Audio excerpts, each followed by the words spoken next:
یا حروف ندا ہے، اس کا معنی ہوتا ہے اے، یہ مخاطب کے لیے استعمال ہوتا ہے۔ ایھا الذین، وہ لوگوں جو آمنو، ایمان لائے ہو، یا ایھا الذین آمنو، اے ایمان والو۔ اللہ پاک ہمیں ہمارے صفت ایمان سے مخاطب کر رہا ہے۔ کتبہ، لکھ دیا گیا ہے، فرض کیے گئے ہیں، علیکم، تم پر، اے ایمان والو تم پر فرض کیے گئے ہیں۔ تو آتا ہے نا معنی، کیا مولا کریمہ رب فرما رہا ہے الصیام، روزے فرض کیے گئے ہیں۔ صیام صوم کی جمع ہے، اور لغت میں صوم کا معنی ہے الامساک عما تنازع الیہ النفس، چیز سے باز رہنا جس کی طرف نفس کشش محسوس کرتا ہو۔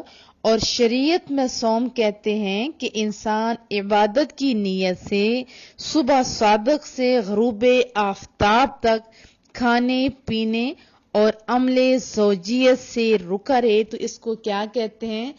الصیام، صوم کی جمع روزے۔ بہت ہی محبتوں کے ساتھ کریم رب مخاطب فرما رہے ہیں کہ اے ایمان والو تم پر روزے فرض کیے گئے ہیں، پھر ساتھ ہی سمجھایا ڈرو نہیں، کما جیسے کتب فرض کیے گئے ہیں، اللہ پر، الذین ان کے جو، من سے، قبلکم تم سے پہلے تھے۔ کیا کریم رب فرما رہا ہے؟ اے ایمان والو تم پر روزے فرض کیے گئے ہیں جیسے فرض کیے گئے تھے ان لوگوں پر جو تم سے پہلے تھے۔ کیوں مولا کریمہ فوراً بتا دیا؟ ہر چیز کا رزلٹ ہوتا ہے نا، لعلکم، کہ کہیں تم تتقون، پرہیزگار بن جاؤ، متقی بن جاؤ۔ پھر متقی کا انعام کیا ہے؟ ہم نے پڑھا تھا پیچھے بقرہ کی پہلی 5 آیات میں، رزلٹ میں مالک نے کیا فرمایا تھا؟ جو متقی ہو جاتے ہیں نا، اولئک ھم المفلحون، وہ خالی اس جہان میں نہیں یا اس جہان میں نہیں بلکہ دونوں جہانوں میں کامیاب ہو جاتے ہیں۔ پھر ترجمہ کرتے ہیں، یا ایھا الذین آمنوا کتب علیکم الصیام، اے ایمان والو تم پر روزے فرض کیے گئے ہیں، کما کتب علی الذین من قبلکم، جیسے فرض کیے گئے تھے ان لوگوں پر جو تم سے پہلے تھے، لعلکم تتقون، کہ کہیں تم بتایا گیا کہ یہ جو عبادت ہے نا، یہ جو روزے ہیں تم سے پہلے لوگوں پر بھی فرض کیے گئے تھے۔ قدیم عبادت ہے، حضرت آدم سے لے کے تمام شریعتوں میں روزے فرض تھے۔ ہاں یہ الگ بات ہے کہ طریقے احکام جو تھے وہ ذرا الگ الگ تھے۔ روزے کا مقصد پھر کیا بتایا؟ اس کا مقصد ہے تقوی اور پرہیزگاری کا حصول ہے۔ روزے میں چونکہ نفس پر سختی کی جاتی ہے نا، کھانے پینے کی حلال چیزوں سے بھی روک دیے جاتے ہیں، تو اس سے اپنی خواہشات پر قابو پانے کی مشق ہوتی ہے، ایکسرسائز ہوتی ہے، جس سے ضبط نفس اور حرام سے بچنے پر قوت حاصل ہوتی ہے۔ اور یہ ضبط نفس اور خواہشات پر قابو وہ بنیادی چیز ہے جس کے ذریعے آدمی گناہوں سے رکتا ہے۔ سورہ نازعات میں بھی ہم نے پڑھا، وَأَمَّا مَنْ خَافَ مَقَامَ رَبِّهِ وَنَهَى النَّفْسَ عَنِ الْهَوَىٰ فَإِنَّ الْجَنَّةَ هِيَ الْمَأْوَىٰ، اور جو اپنے رب کے حضور کھڑا ہونے سے ڈرا اور نفس کو خواہش سے روکا تو بے شک ٹھکانہ کیا ہے؟ بہت بڑا انعام، جنت۔ عبداللہ ابن مسعود سے روایت ہے، مصطفیٰ کریم صلی اللہ علیہ وسلم نے فرمایا، اے جوانوں تم میں جو کوئی نکاح کی استطاعت رکھتا ہے وہ تو پہلے کیا کرے؟ نکاح کرے، کہ یہ اجنبی عورت کی طرف نظر کرنے سے نگاہ کو روکنے والا ہے اور شرمگاہ کی حفاظت کرنے والا ہے۔ اور جس میں یاد رکھو نکاح کی استطاعت نہیں تو وہ کیا کرے؟ وہ روزے رکھے، کہ روزہ قاطع شہوت ہے۔ بہرحال روزے کا مقصد اعلیٰ اور اس سخت ریاضت کا پھل یہ ہے کہ تم متقی اور پرہیزگار بن جاؤ۔ روزے کا مقصد صرف یہ نہیں ہے کہ خالی ان تینوں باتوں سے پرہیز کرو کہ کھانا نہیں کھانا، پینا نہیں ہے کچھ بھی، اور پھر جو ہے وہ ہم بستری والا یہ کام نہیں کرنا، شہوت والا کام نہیں کرنا، اسے پرہیز کرنا نہیں، بلکہ مقصد یہ ہے کہ تمام اخلاقی رذیلہ جتنی گندی جو ہیں چیزیں جو اخلاق کے اپوزٹ ہیں، بد اخلاقی ہے، گناہ والے جتنے کام ہیں اور اعمال بد سے انسان مکمل طور پر دستکش ہو جائے، چھوڑ دے۔ روزے کی حالت میں کتنی ہی پیاس لگی ہو، کتنی ہی بھوک سے بندہ تڑپ رہا ہو، کوئی بندہ دیکھ بھی نہیں رہا ہوتا، اور پھر گھر گھر کے اندر فریج موجود ہے، ٹھنڈا پانی موجود ہے، کھانے کی طرح طرح جو لذیذ ورائٹی ہمارے گھر موجود ہوتی ہے، لیکن کیا وجہ ہے کہ کھانے کی طرف ہاتھ بڑھانا تو کجا، آنکھ اٹھا کر دیکھنا بھی گوارا نہیں کیا جاتا۔ اس کی وجہ صرف یہی ہے نا کہ ہمارا رب ہمیں دیکھ رہا ہے، ہمارا رب جو ہے اس نے ہمیں ان چیزوں سے رکنے کا حکم دیا ہے۔ تو دیکھیں جو سوچنے والے لوگ ہیں نا وہی متقی بنتے ہیں۔ اب جب حلال چیزیں اپنے رب کے حکم سے ہم چھوڑ سکتے ہیں یا آپ سب چھوڑ سکتے ہیں، تو وہ چیزیں جن کو ہمارے رب نے ہمیشہ ہمیشہ کے لیے حرام قرار دیا ہے، جیسے چوری ہے، رشوت ہے، بددیانتی ہے، اور بھی بہت ساری جتنی غلط چیزیں ہیں، وہ اگر آپ سوچیں اور ہم حلال چیزیں بار بار ہونے کے باوجود، ضرورت کے باوجود اس کے حکم پر چھوڑ سکتے ہیں، تو پھر جب ہماری عادت پختہ ہو جائے گی تو کیا ہم یہ چیزیں نہیں چھوڑ سکتے؟ کیا یہ ہم کام دوبارہ کر سکتے ہیں؟ بالکل بھی نہیں۔ پورے مہینہ 29 ہو یا 30 روزے ہوں، اس ایکسرسائز کا، اس مشق کا، اس عبادت کا مقصد ہی یہی ہے کہ تمام سال یعنی 11 جو منتھ ہوتے ہیں سال کی، اس کے باقی 11 مہینے بھی ہمیں اللہ سے ڈرتے ہوئے ایسے ہی گزارنا چاہیے۔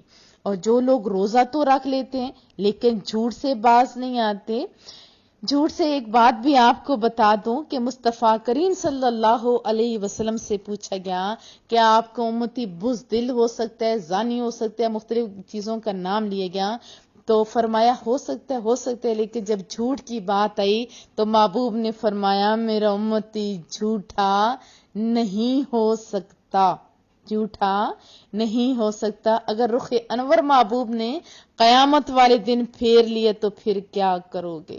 بہرحال بات کیا بتا رہی تھی کہ جو لوگ روزہ تو رکھ لیتے ہیں لیکن جھوٹ، غیبت، نظر بازی، فلم، ٹی وی اور غلط باتوں سے باز نہیں آتے، تو وہ بھی محبوب کا یہ فرمان سن لیں۔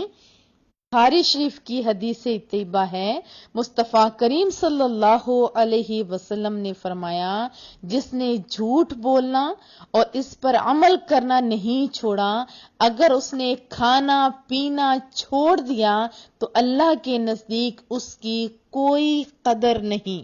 اس جگہ یہ بھی آیا ہے کہ اللہ کو تمہارے بھوکا پیاسا رکھنے سے کوئی مطلب نہیں۔ اصل وجہ کیا ہے یہ بھوکا پیاسا رکھنے کی؟ تاکہ تم بری عادات کو چھوڑ کے کیا بن جاؤ؟ متقی بن جاؤ، اللہ سے ڈرنے والے بن جاؤ۔ ذرا آپ اپنا محاسبہ کیجئے، دیکھیں ہم کتنی ایئرز گزار چکے ہیں، ہر سال روزے رکھتے ہیں، اور اب بھی روزے کی آخری رات ہی ہوتی ہے تو ہماری حالت کیا ہوتی ہے؟ ذرا آپ اپنا محاسبہ کیجئے، کیا آپ متقی بن گئے؟ اگر نہیں بنے تو کیوں نہیں بنے؟ کیا آپ نے پورا سال میں برائیوں کو چھوڑا؟ آپ کی اتنی زندگی گزر گئی تو کیوں نہیں چھوڑا؟ تو میری آبزرویشن میں آئے چند باتیں میں آپ کو بتا دوں۔ ہم لوگ صبح روزہ رکھتے ہیں تو پھر افطاری کے ٹائم بنانے والی چیزوں کی طرف ہماری توجہ ہوتی ہے نا؟ پھر ایک ماحول بنا ہوتا ہے عبادت کا، روزوں کا ہم لوگ رکھ لیتے ہوتے ہیں، ہم نے اصل میں سوچنے کی زحمت کبھی نہیں کی۔ اس کے بعد میں نے یہ بھی دیکھا حالانکہ جس طرح روزہ فرض ہے ایسے نماز بھی فرض ہے، زکوٰۃ بھی فرض ہے، لیکن ہماری یہ روٹین بن چکی ہے، میجورٹی روزہ رکھتی ہے لیکن ساتھ کیا ہوتا ہے، نماز چھوڑ دیتے ہیں۔ کتنے لوگوں کو دیکھا انہوں نے منہ تو بند کر لیا، کھانے پینے سے تو وہ رک کے، نہ ہی انہوں نے کبھی ٹائم پہ نماز پڑھی اور نہ ہی یہ غلط چیزیں ٹی وی، فلم اور گانے ان چیزوں سے رکے، بلکہ جب روزہ رکھا ہوا ہوتا ہے ان کی حالت عجیب و غریب ہوتی ہے کہ روزہ رکھا ہوا ہے اور ایسے شو کر رہے ہوتے ہیں جیسے پتہ نہیں صدیوں سے یہ لوگ بھوکے ہیں، اور پھر سارا دن ٹی وی چل رہا ہوتا ہے، مختلف چینلز دیکھ رہے ہوتے ہیں، کیا جی وہ اپنا روزہ اور دن جو ہے وہ کمپلیٹ کر رہے ہوتے ہیں۔ کچھ ایسے بھی ہیں کہ انہیں سحری اٹھ کے کھانا بہت مشکل لگتا ہے، رات کو ہی کچھ کھا پی کے وہ سو جاتے ہیں، اور اسی سونے میں جو فرض نماز صبح کی ہوتی ہے وہ بھی ان کی رہ جاتی ہے۔ اور یہ بھی میں نے دیکھا کہ جیسے ہی روزہ افطار ہوتا ہے کھانا پینا اتنا زیادہ ہو چکا ہوتا ہے، اٹھ نہیں سکتے ہیں، تو نہ ہی وہ مغرب کی نماز پڑھتے ہیں، اسی طرح ساتھ وہ عشاء کی بھی نہیں پڑھتے۔ ابھی جو ایک اور نیا ٹرینڈ چل پڑا ہے کہ راتوں کو میچ رکھ لیے جاتے ہیں یا مختلف پروگرامز رکھ لیے جاتے ہیں، وہ رات جو ہمیں عبادت میں گزارنی چاہیے، اگر آپ کو یہ ہے ٹائم میسر کہ دن کو آپ سو سکتے ہیں، رات کو پھر آپ اپنی خوبصورت اس کی ٹائمنگ آپ کو ملی ہوئی تو عبادت میں گزاریں۔ لیکن کیا ہوتا ہے کہ ساری رات یا ٹی وی چینلز یا جو گیمز باہر چل رہی ہوتی ہیں، وہ باہر کی دنیا میں جاتی ہوں دیکھتی ہوں ساری رات کچھ نہ کچھ ان کے فنکشن ہوتے رہتے ہیں، اور پھر کیا ہوتا ہے، کھاتے ہیں پیتے ہیں پھر سو جاتے ہیں، اور کتنی نمازیں وہ چھوڑ دیتے ہوتے ہیں۔ ایسے بھی میں نے دیکھی وہ قیام اللیل بھی کرتے ہیں، رات کا اگلا پچھلا حصہ وہ سارا خراب کر دیتے ہیں، پھر قیام اللیل کرتے ہیں اور پھر اس کے بعد کھانا کھاتے ہیں۔ میں نے یہ بھی دیکھا صبح کی نماز بھی چھوڑ دیتے ہیں۔ یہ ساری چیزیں غلط ہیں۔ یہ جو 5 ٹائم کی نماز ہے یہ بھی آپ کو یہی سکھاتی ہے، آپ ٹائم کی پابند رہیں۔ اسی طرح رات کو دیر تک جاگتے رہنا، پھر صبح سویرے جب جاگنے کا ٹائم ہو اس ٹائم سو جانا، یہ دیکھو بہت ہی غلط طریقہ ہے۔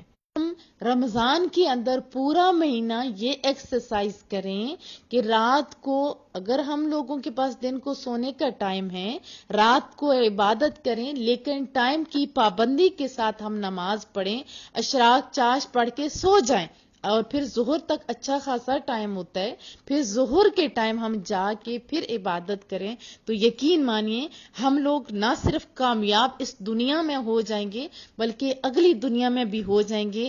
آج غیر مسلم ٹائم کا پابند آپ کو نظر آئے گا، لیکن مسلمان کیوں پیچھے رہتے جا رہے ہیں؟ اس کی وجہ کیا ہے کہ ہم نے غیروں کی طرف دیکھنا شروع کر دیا۔ کاش ہم نے اپنے اللہ اور مصطفیٰ کریم نے جو ہمیں طریقے سکھائے اس کے مطابق اپنی زندگیوں کو گزارا ہوتا۔ صبح جب سارے چرند پرند سارے حیوانات بھی اپنے بلوں سے باہر آ چکے ہوتے ہیں، اور آج اللہ اکبر استغفر اللہ تعالی انسان ہم لوگ جو اشرف المخلوقات ہیں منہ کے اوپر چادر دے کے اے سیوں کے اندر کمبلوں کے نیچے سوئے ہوئے ہوتے ہیں، یہ بڑے دکھ کا مقام ہے، حتیٰ کہ رمضان کے اندر بھی۔ اپنا محاسبہ ضرور کیجئے، اگر آپ ٹائم کی پابندی کرتے ہیں، وقت پہ نماز پڑھتے ہیں، روزے صحیح جیسے اللہ اور اس کے رسول نے بتایا ہے ایسے رکھے ہوتے ہیں، خالی بھوکا پیاسا آپ نہیں رہتے، تو پھر آپ کیا ہیں، خوش نصیب ہیں۔ کیا ہیں؟ خوش نصیب ہیں۔ آپ کو ناز کرنا چاہیے، پھر اللہ انعام دے گا۔ کیا؟ تمہیں متقی کا، اور متقی کا انعام کیا ہے؟ ان کو مفلحون دونوں جہانوں کی بھلائیاں ہیں۔ پہلے روزے جو گزر گئے، ابھی جب رمضان آئے گا تو پھر ہم کیا اسی طرح روزے رکھیں گے جیسا میرا رب چاہتا ہے، جیسے مصطفیٰ کریم نے تعلیمات دی ہیں؟ انشاءاللہ۔